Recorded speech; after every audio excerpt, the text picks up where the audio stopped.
መቄዶንያ በጣም ጦሳ የምትሰሩት በርቱ፣ መስፋታችሁም ጥሩ ነው። እኔ ደግሜ ያልመጣሁት ስራችሁን በጣም በቅርበት እሰማለሁ፣ ከታተላለሁ።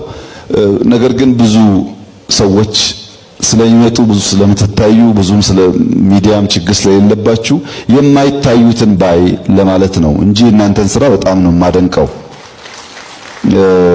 እንድትበረቱም ፈልጋለሁ። ወደፊት ደግሞ ጊዜው ሲመች እናንተንም አገኛለሁ።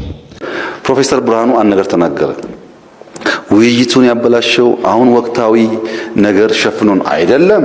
ተሳስተሃል። የውይይት ባህል የለንም። በኢህአፓ ጊዜ የውይይት ባህል የላችሁም። ወረቀት ታቀብላላችሁ እንጂ የውይይት ባህል የላችሁም። አንዳንድ ሰዎች መጥተው እዚህ ይናገራሉ። ሰዓት አለው እሱ። እነሱ ሰዎች ግን መይሶ ለመስማት ዝግጁ አልነበሩም። ባህሉ የለም። ስብሰባ እናውቃለን። ወር መቀመጥ እናውቃለን። 2 ወር መቀመጥ እናውቃለን። 2 ወር ተቀምጠን ግን ምን አመጣና አናውቅም። እና ውይይት ባህሉ አልነበረም። እንፍጠረው ካልከይ ብቻ ነው ካንተ ጋር መስማማው። ቅድምም ብያለሁ። ከረንሲ እዚህ ያለው ሰው ከረንሲው አይዲያ ነው። እመነኝ፣ ወርቃማ አይዲያ ከመጣ የኢትዮጵያ መንግስት ተኝቶ ባይገባው የጅቡቲ መንግስት ይቀበለዋል። የሚሰራ አይዲያ ካለ ከረንሲውን አውቆ የሚጠቀም ሰው ካለ መንግስታት ሁሌም ክፍት ይሆናሉ። ያን የነበረ መረጃ እንደውም በኋላ ላይ ጠቅላይ ሚኒስትር አብይ ወደ ስልጣን ከመጡ በኋላ ከቻይናው መሪ ጋር ሁሉ እንዳንድ ጉዳይ ይዘውት እንዳወሩም ሰምቼ ነበር። መጀመሪያ እውነት ነው? እውነት ከሆነስ በጊዜው የተሰጣቸው ምላሽ ምን ነበረ? መረጃው ካለሽ ብዬ ነው። የተሰጣቸው ምላሽ ምን እንደሆነ ባላውቅም እሳቸው ግን በትክክል አዎ ሜንሽን አድርገዋል። ስለታሰረችው ኢንጂነር አስባለሁ ብለው አሁን እንዳልኩ ያው ነው። ፍርድ ያለ ኤክሰፕሽን የለም። ግን ህግ ነው። 50 ግራም የያዘ ሰው ሞት የሚፈረድበት አገር ላይ 5.65 ኪሎ ግራም ይዞ መገኘት እንግዲህ ምን ሊያደርስ እንደሚችል ማንም መገመት የሚችለው ነገር ነው። ለዚህ መሆኗም በዚህ ደረጃ መያዟ የሚመስለን ምንድነው የኢትዮጵያ መንግስት ከዛ ካለው ግንኙነት የተነሳ ነው። አውስትራሊያዊ በኤክስኪዩሽን ተገሏል፣ እንግሊዛዊ ተገሏል፣ ካናዳዊ ተገሏል፣ ብራዚሊያዊ ተገሏል፣ ኬንያዊ ተገላለች። በዚሁ በእንደዚህ አይነት ኬዝ ማለት ነው። የናዝራዊት እስካሁን ያቆያትም ይመስለናል ከኛ ሀገር ካለው መንግስት ፕሬሸርም ግንኙነትም አኳያ ነው። እና አሁንም እዚህ ላይ መተን እባካችሁ በሚዲያ ይሄ ነገር አይሁን የምንለው በሂደት ላይ ያለ ነገር ስለሆነ ሌላ ነገር እንዳያመጣ፣ ሌላ የሚያሳዝነን ነገር እንዳይፈጠር ዶክተር አብይም በወቅቱ ደውለው አናግረውናል። እናም የሚያስፈልጋት ነገር እንደሚደረግ እኛ ምንም የሚጎልባት ነገር ከአገሯ ከኢትዮጵያ ከባለስልጣናት ምንም ነገር እንደሌለ እናውቃለን። ምንም የሚጎልባት ነገር የለም። ለወደፊትም የተሻለ ነገር ይኖራል ይመጣልን ብለን እናስባለን። ፍርዱም ያልተፈጸመባት አገራችን ከቻይና ጋር ባላት ጥሩ ግንኙነትና እነ ዶክተር አብይም ባለስልጣናትም የፍትህ ሚኒስቴርም የውጭ ጉዳይ ሚኒስቴርም ሁሉም ባደረጉት ርብርብና ባቀረቡት በተናገሩት ነገር ነው። እኔ ራሴ ኢንተርናሽናል አምነስቲ ኮንታክት አድርገውኝ ነበር። የሰጠኋቸው መልስ ምንድነው? ኖ እኛ በሀገራችን መንግስት እንተማመናለን። የሀገራችን መንግስት በትክክል እየተከታተለ ነው። እንዳልኩ አምባሳደሮቹም የሀገራችን ዶክተር አብይም he is there የውጭ ጉዳይ ሚኒስቴር የፍትህ ሚኒስቴር ሁሉ በጋራ አንድ ላይ በመስራት የናዝራዊት ጉዳይ እየታየላት ነው፣ እየተከታተሉት ነው። የሌላ የውጭ እርዳታም አያስፈልገንም። ያን ያህል ነው ያለው ነገሩ። ግን ያው የሚሄድበት ፕሮሰስ አለው።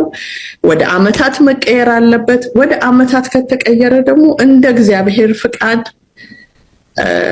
የእስረኛ ልውውጥ እንዲጠየቅልን ወደዛ ነው የሚሄደው ማለት ነው።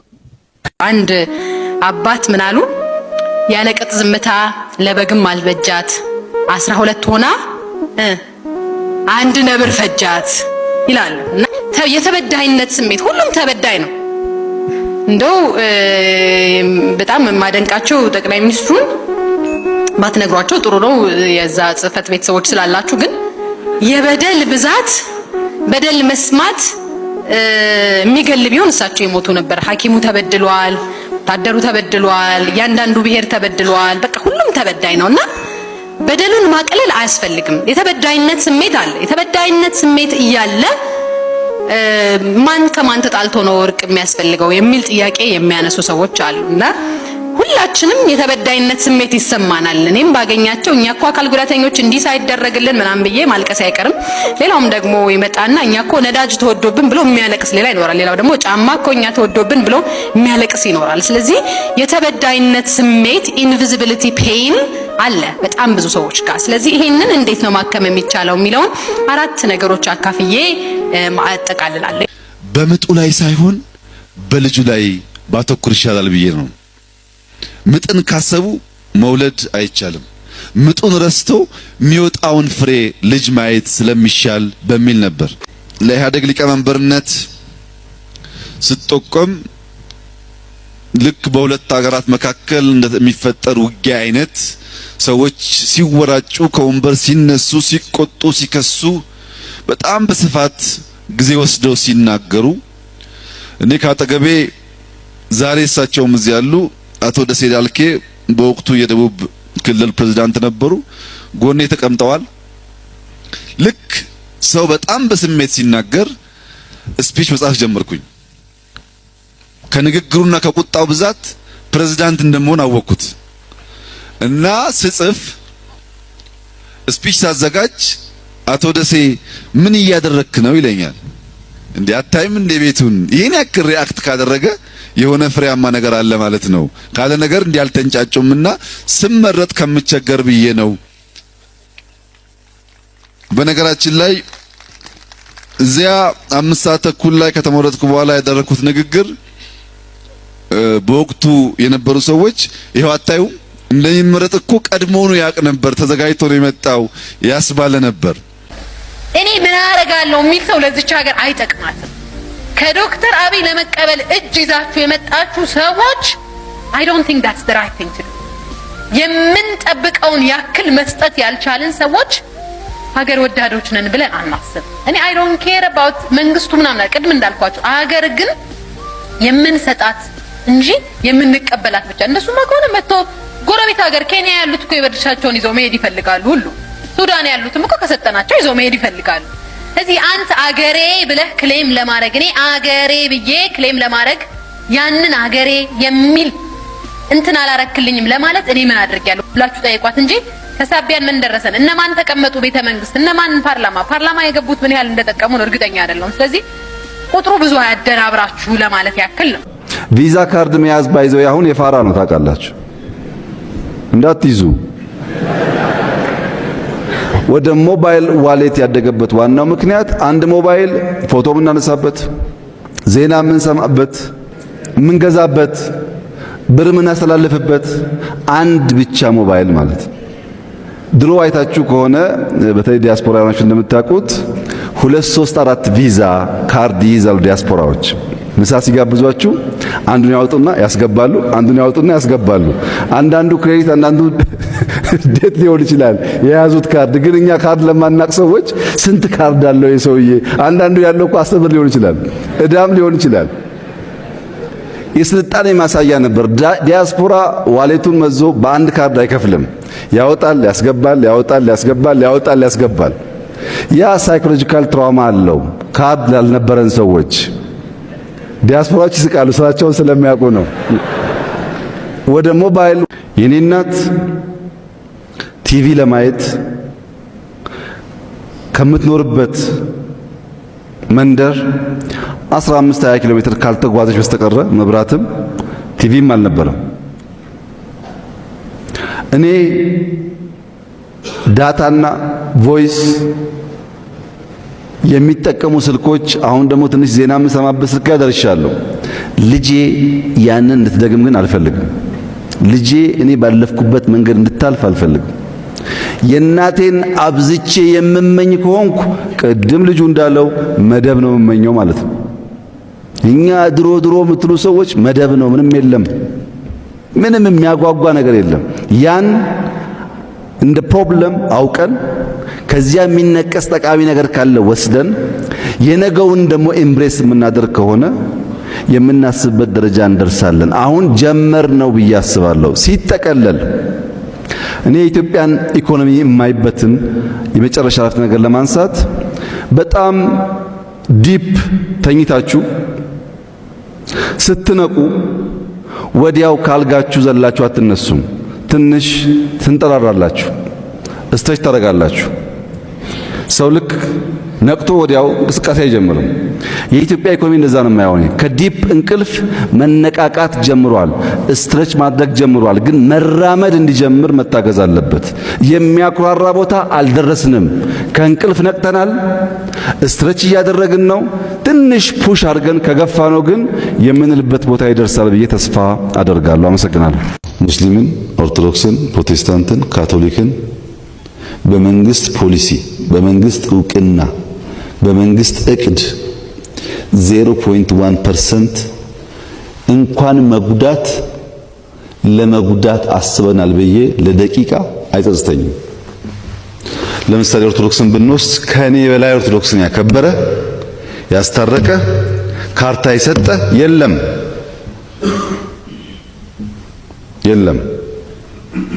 የኦርቶዶክስ አባቶች ብዙ ቀርቤ ለማገዝ ሞክሬያለሁ። እዛ ውስጥ ፖለቲካ ዘር ሲቀላቀል ደግሞ የሚያጠፋው ጥፋት አለ። እሱን ትልቅ ተቋም ናት። በውስጧ በጣም ብዙ ሰዎች አሉ፣ የሚያውቁ ሰዎች አሉ። ፈትሸው ሃይማኖት የሚያስደፍረውን አትንካ፣ ፖለቲከኛውን ደግሞ እረፍ፣ ከፈለክ እዛው ሂድ ብሎ መለየት ያስፈልጋል። አንድ ከተማ ውስጥ 5 ኪሎ ሜትር በማይሞላ ርቀት ውስጥ 2 ስታዲየሞች አሉን። ሁለቱም ግን ለካፍ ስታንዳርድ አያሟሉ። ሁለቱን ጨፍልቀን ቢሆን ግን አንድ ደንበኛ ስታዲየም በዓለም አቀፍ ስታንዳርድ ተቀባይነት ያለው ብንገነባ ኖሮ ሐዋሳን የመሰለ ውብ ከተማ ብዙ የአፍሪካ ክለቦች ሊጫወቱበት ይችሉ ነበር። ስታዲየሙ አለ፣ ገንዘቡ ፈሷል፣ ነገር ግን ስታንዳርድ አያሟላ። እኔ ራሴ በጣም ብዙ ለምኛ ያመጣኋቸው አሉ። ፈርስት ሌዲ ዊልቸር በጣም ብዙ ለምና ታመጣለች። ቅድም የተነሳው የአጥንት መገጣጠሚያ ሆስፒታል ዘሆል ሪሶርሱን ለምንን ያመጣ ነው። በመንግስት በጀት አይደለም። ሄደን አይተን ትክክል ስላልሆነ በሚል መሰረተ ልማት ላይ እኛ የምንገነባቸው ሁሉም ተቋማት የአካል ጉዳተኞችን ታሳቢ እንዲያደርጉ ጥረት ይደረጋል። መንገድ ጨምሮ ለዓይነ ስውራንም ለሌሎቹም። ነገር ግን ካለው ፍላጎት አንጻር በቂ ስላልሆነ እንሰራበታለን። ለምሳሌ የመጀመሪያውን የኢትዮጵያ ዳውን ሲንድረም ሃይ ስኩል የተሰራው በመደመር መጽሐፍ ነው። የዳውን ሲንድረም ሃይ ስኩል በመንግስት ስላልቻል በግል ከግል ፋውንዴሽን ጋር ከዲቦራ ፋውንዴሽን ጋር ለገጣፎ የገነባን እኛ ነን። ሁለተኛ የብላይንድ ስኩል ቅድም በተደጋጋሚ ያነሱት አዲስ አበባ ያለው ብላይንድ ስኩል አንዱ ካላጋነንኩት 30 ሃይ ስኩል ይሰራል። 30 በጣም ኤክስፔንሲቭ ነው። አንድ የብላይንድ ሃይ ስኩል መገንባትና አንድ ኖርማል ሃይ ስኩል መገንባት አንድና ያው አይደለም። መመገቢያው፣ ማደሪያው፣ መማሪያ ክፍሉ እዛው ጤና ጣቢያ ያለው ሃይ ስኩሉ ትንሽ ውድ ነው። እቃው ውድ ነው። የተሰራበት መንገድ ውድ ነው። ለምንን አብዛኛውን የጎደለው ሞልተን ተሞክሯል። አሁን ተጨማሪ 4-5 ፈርስት ሌዲ ኦፊስ ለመገንባት በምስራቅ፣ በምዕራብ፣ በሰሜን ተጀምሯል። በተለይ ጎንደሩ እየተፋጠነ ነው ያለው። የብላይንድ ስኩልም እንዲሁ ተሞክሯል። ብዙ ኦሮሞዎች አማራ ክልል ይኖራሉ። ብዙ አማራዎች ኦሮሞ ክልል ይኖራሉ። ብዙ ወላይታዎች ሲዳማ ውስጥ ይኖራሉ። የሲዳማና የወላይታ ጸብ ብቻ ሳይሆን በርከት ያሉ ሰዎች ተጋብተው ተዋልደው አብረው እንደሚኖሩ ማሰብ ያስፈልጋል። በኢንሲደንት ያየነውን ስህተት ብቻ ሳይሆን ከዚያ በላይ የሆኑ የጉድኝት ምክንያት የሆኑ ነገሮችና ራሱ ጉድኝቱ ማየት ያስፈልጋል። ትስስሩ ማየት ያስፈልጋል። ያ ሲሆን በሰከነና ሚዛናዊ በሆነ መንገድ ነገሮች ለማየት እንችላለን። እይታችን በጣም መቃናት አለበት። ምንም በሻሻ ብንወለድ በብልጠት ብዙ ከናንተ ስለማናንስ ማለት ነው። አንድ አርሶ አደር ከአንድ ከተሜ ጋር ዲል ነበረው። ለ100 ግራም ዳቦ 100 ግራም ቅቤ ማቀበል። ከከተማ 100 ግራም ዳቦ ይቀበላል። እሱ ደግሞ 100 ግራም ቅቤ ለዳቦ ጋጋሪ ይሰጣል። ብዙ ጊዜ ዳቦ እየወሰደ ቅቤ እየሰጠ ከኖረ በኋላ አንድ ቀን ከተሜው ቅቤውን ሲመዝን ጎሏል ግራሙ ከ100 ግራም እና ያን አርሶ አደር ይከሰዋል። ውላችን 100 ግራም ዳቦ ሰጥቼ 100 ግራም ቅቤ መቀበል ነው።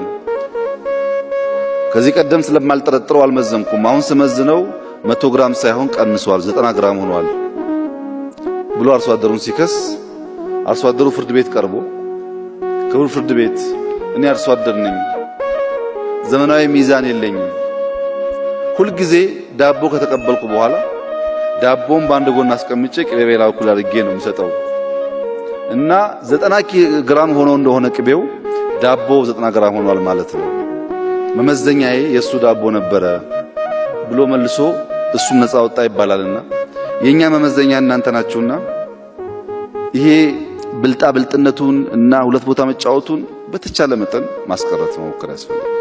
በተቻለ መጠን ምክንያቱም ምንም በሻሻ ብንወለድ በብልጠት ብዙ ከናንተ ስለማናንስ ማለት ነው። እሱን ትተን በሚያከባብር በሚያቀራርብ መንገድ ማየት ጠቃሚ ነው የሚሆነው። አንድ አማራን እንደ ሰው ካልወደድክ፣ አንድ ጉራጌን እንደ ሰው ካልወደድክ አርበኛ መሆን አትችልም። ኢትዮጵያዊን ያልወደደ ኢትዮጵያን የወደደ አርበኛ ስለሌለ ማለት ነው። ኢትዮጵያን የሚወድ አርበኛ ኢትዮጵያን ከመውደድ፣ ኢትዮጵያን የመውደድ አርበኝነት ኢትዮጵያን ከመውደድ ስለሚነሳ አርበኝነት በጣም በጣም ኢምፖርታንት ነገር ነው። እኛ ፓትሪዮት ነን፣ አርበኞች ነን። አገር የምንወድ ሀገር የምናበለጽግ ለሀገር የምንዋደቅ። ግን አገር ሰው ነዋ። አገር እኮ ሰው ነው። አርበኛና ብሔርተኛ በጣም የተለያየ ነገር ነው። ናሽናሊስት ማለት ሰፓሬሽኒስት ማለት ነው። ናሽናሊስት ማለት ፕሮ ኦቶኖሚ ማለት ነው።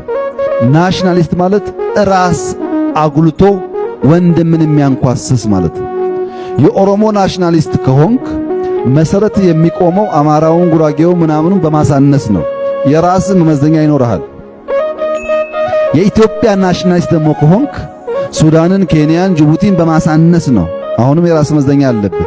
ናሽናሊስቶች ራሳቸውን የሚያጎሉ አካባቢያቸው ያለው የሚያሳነሱ ናቸው። ራስን አሸንፍና ስራህን ስራ። ዝም ብለህ ሰደቡ ይረገሙኝ ምናምን አትበል። ለመሰደብ ተፈጥራለህ። አንተ ትሰደባለህ፣ ትረገማለህ፣ ምን ትላለህ። ግን ስራ። ያ ስራ ዘመንህን በሙሉ ሲመርቅህ ይኖራል። ችግር የለውም። አሁን ባለው ንፋስ ተወስደን ሳንሰራ ጥፋት እንዳናመጣ እኔ ብቻ የምንል አንሆን። አሁን ያለው በሽታ እኔ ብቻ፣ ሁሉ ነገር እኔ። ኃላፊነት አለብህ እየሞተ ያለውን ሰው ለማዳን። እሳት የምናራግብ መሆን የለብንም። ሰላም የምናመጣ መሆን አለብን። እየተራበ ያለውን ለማዳን አርያ ሆነን አፈር ነክተን ልማት ማምጣት ይኖርብናል። በሐሳብ ብቻ የምንግባባ ሳንሆን በተግባር በሚታይ ነገር የምንግባባ መሆን አለብን። እባካችሁ ይሄ ሲዝን ያመልጠናል። በ8 ሰዓት ስራ ኢትዮጵያ መቀየር አንችልም። እኛ ተክተን ልጆቻችን የማይለምኑባት ኢትዮጵያ ለመፍጠር ዊን ዩርሰልፍ ኃላፊነት አለብን።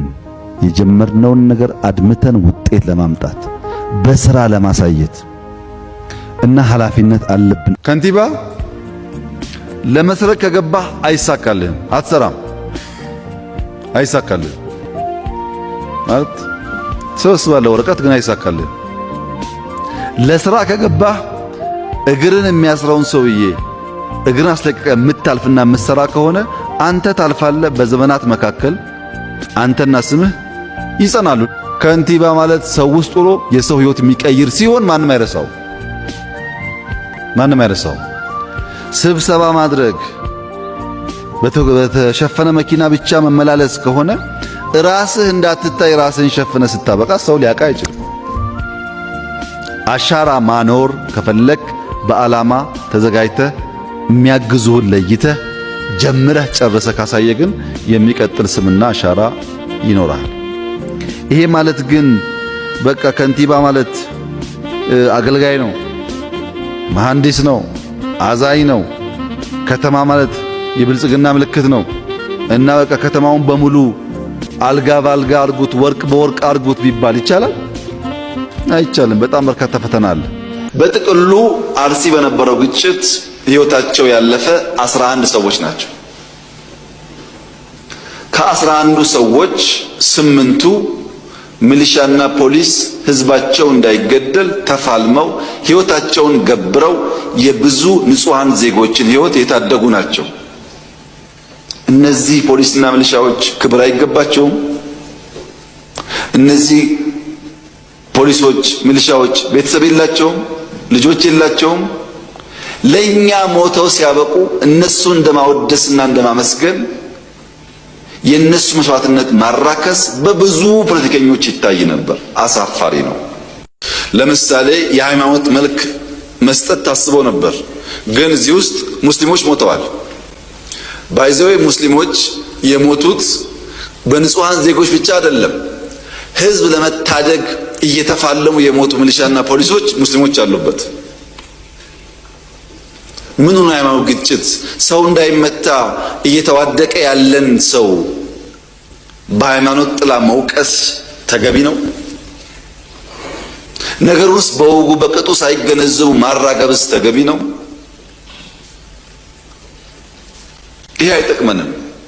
ከዚህ የሚገኝ ፖለቲካል ትርፍም አያዋጣም። የሞተው ወንድማማች ነው። ከዚህኛውም ከዚያኛውም እምነት ሊሆን ይችላል።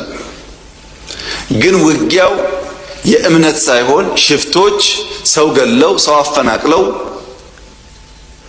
የነበረውን ሰላማዊ ድባብ ለማጠልሸት ስራ ተሰጥቷቸው እዛ ብቻ እኮ አይደለም፣ በርካታ ቦታ ሌላውን አክሽፈነው ነው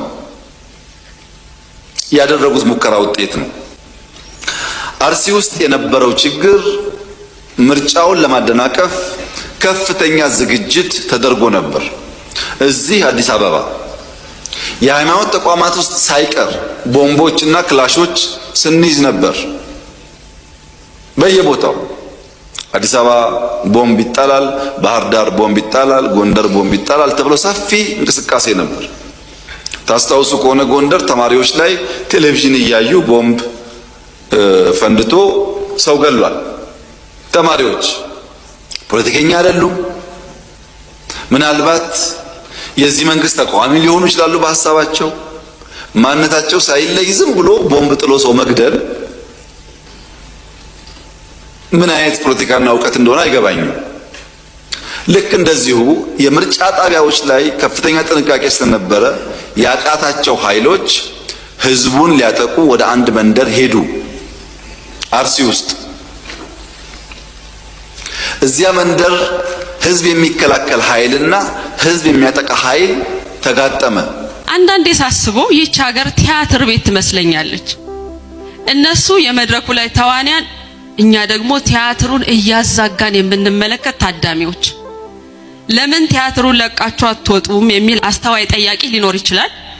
መልሱ ግን ቲያትር ቤቱ የባህር በር የለውም የሚል ነው። በነገራችን ላይ የኛ ሀገር ሰዎችን በባህር ተሰደዱ ማለት ተገቢ አማርኛ አይመስለኝም። ባህር ሳይኖረን እንዴት ይሆናል? ባይሆን መባል ያለበት ወጣቶች ባህር ወዳላቸው ሀገሮች ተሰደው እንደገና ወደ ሌላ ሀገር ተሰደዱ ነው። እናማ ወገን ቢያንስ በራሳችን ባህር ፈልሰስ ብለን ለመሰደድ የባህር በር ያስፈልገናል። ለዚህ ነው የአፋቸውን ፍሬ እየበላህ አትጥገብ የምለው። አሁን በቀደም የሆነ መንገድ ላይ ሁለት መኪኖች ይጋጫሉ። ይሄን ጊዜ ጥፋተኛው አሽከርካሪ በፍጥነት ከመኪና ይወርድና ሌላኛውን ይቅርታ ከጠየቀ በኋላ ተጨባብጠው ትራፊክ እስኪመጣ ለመጠባበቅ ይስማማሉ። በዚህ መሃል ጥፋተኛው አሽከርካሪ ከመኪናው ሁለት የቆርቆሮ መጠጥ አውጥቶ አንዱን ለገጨው ሹፌር እያቀበለው ፀሐዩ ከባድ ነው፣ ትራፊኩ እስኪመጣ ዘና እንበል ይለዋል። ተገጪ ሹፌር ተቀብሎ ካመሰገነ በኋላ ሁለቱም ከፍተው መጠጣት ጀመሩ። ጥቂት ከጠጡ በኋላ ግን ተጋባዥ እሱ የያዘው መጠጥ ከጋባዡ ጋር የተለየ እንደሆነ ያስተውላል። እናም ቆርቆሮን ባይኑ ያስተያየ እንዴ ለካንተ ኮካ ነው የምትጠጣው፣ ቢራ አትጠጣም ማለት ነው? ጋባዥ በደማቁ ፈገግ ብሎ መጠጣት እንኳን እጠጣለሁ፣ ግን ትራፊኩ መጥቶ ትንፋሻችንን ከመረመረ በኋላ ይሻላል ብዬ።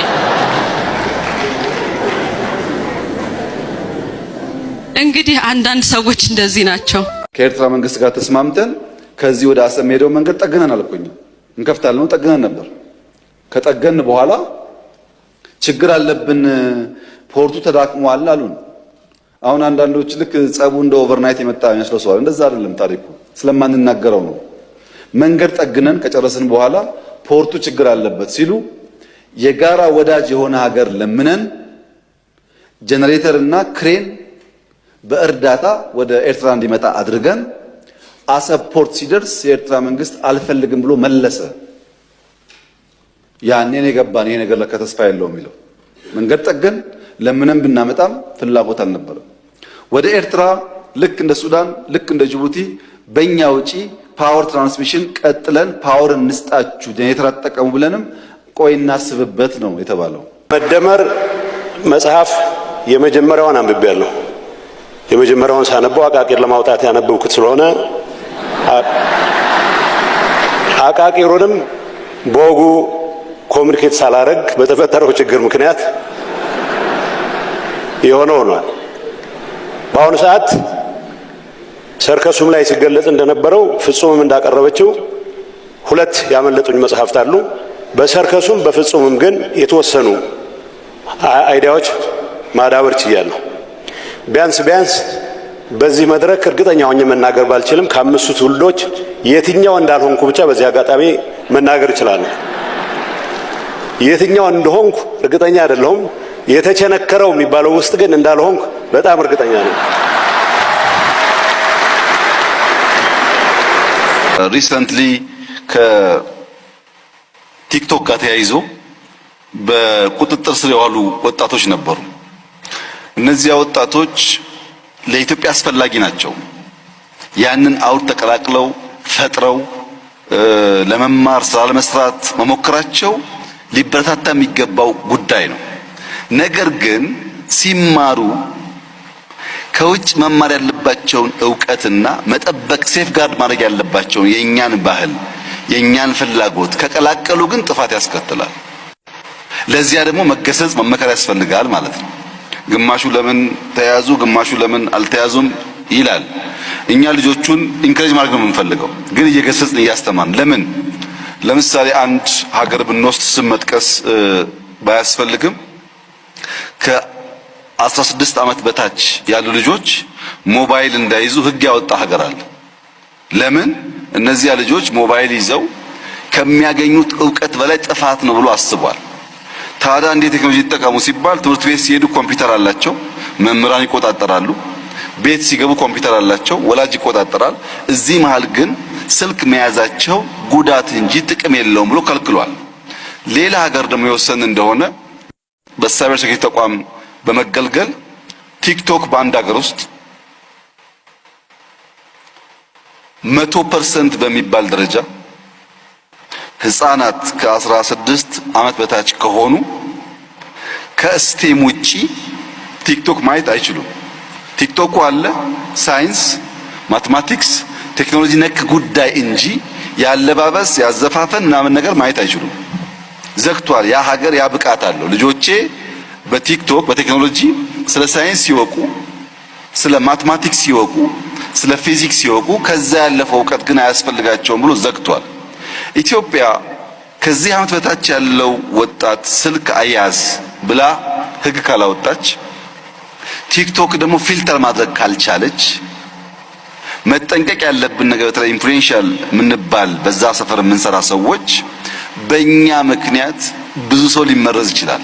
ቢኮዝ ህፃናት አንድ የሚወዱት ሰው አለባበሱ፣ አነጋገሩ፣ ቆመናው ሁሉ ኢንፍሉዌንስ ያደርጋቸዋል። እኛ የሚከተለን ሰው እንዳለ አስበን ጥንቃቄ ካላደረግን የኢትዮጵያን ባህል፣ የኢትዮጵያን እምነት፣ የኢትዮጵያን ፍላጎት የሚቃረን ከሆነ ቴክኖሎጂው አጋዥ ሳይሆን ጥፋት ይሆናል ማለት ነው። ቴክኖሎጂ የምንማርበት፣ የምንጠቀምበት፣ የምናድግበት እንዲሆን በእኛ ውስጣዊ ሁኔታ የተገራ መሆን አለበት። ከዚህ አንጻር ሳይበር ሴኩሪቲ በጣም ከፍተኛ ኃላፊነት ያለበት ተቋም ነው። ይህን እንደሚያሳካ ተስፋ ይደረጋል። ቅድም እንዳየኸው የተለያዩ ሴክተር እየመሩ ያሉ ወጣቶች ኢትዮጵያ ስትራቴጂ በመንደፍ ብቻ ሳይሆን በዚያ ዘርፍ ሊመሩ የሚችሉ አመራሮች በመፍጠርም ከፍተኛ ተስፋ እንዳለ የሚያመላክት ነው። እኔ እንደዛ የተሰማኝ ያንተን ስሜት ባላቅም በጣም ደስ የሚል ቀን ነው የነበረን። እነዚህ ልጆች ያን ያሳካሉ የሚል ተስፋ አለኝ።